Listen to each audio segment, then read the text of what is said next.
దేవుని యొక్క అతి శ్రేష్టమైన నామమునకు మహిమ కలుగునుగాక. ఈ ఉదయకాలము మీకందరికీ వందనాలు తెలియచేస్తున్నాను. ఈ దినము మిమ్ములను బలపరచు దేవుని మాట. నీవు నడుచునప్పుడు నీ అడుగు ఇరుకున పడదు. సామెతల గ్రంథము 4వ అధ్యాయము 12వ వచనం. ఈ ఇరుకు అనేటువంటి పరిస్థితి మనకున్నటువంటి కష్టాలను, ఇబ్బందులను, అనారోగ్య సమస్యలను తెలియచేస్తూ ఉంది. కీర్తనలు 4వ కీర్తన 1వ చరణంలో చూస్తే, ఇరుకులో విశాలత కలుగు చేసిన వాడవు నీవే. మనకు విశాలతను కలుగు చేసేవారు ఆయనే. మనకున్నటువంటి ప్రతి బాధల నుండి, ఇబ్బందులన్నిటి నుండి మనలను విడిపించి నడిపించే గొప్ప దేవుడు.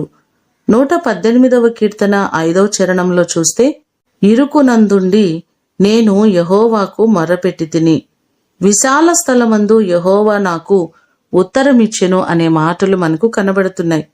మనకున్నటువంటి ప్రతి కష్టములో మన దేవునికి మనము మొర్రపెట్టినట్లయితే పరిస్థితులన్నిటినీ సరిచేయగలిగిన గొప్ప దేవుడు.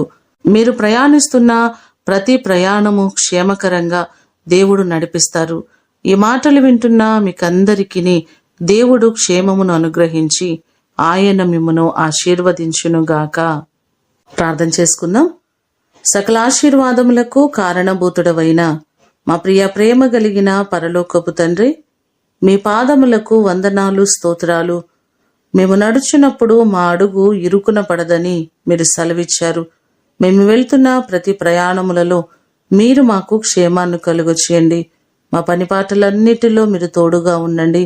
మా ప్రియులెల్లరినీ జ్ఞాపకం చేసుకోండి.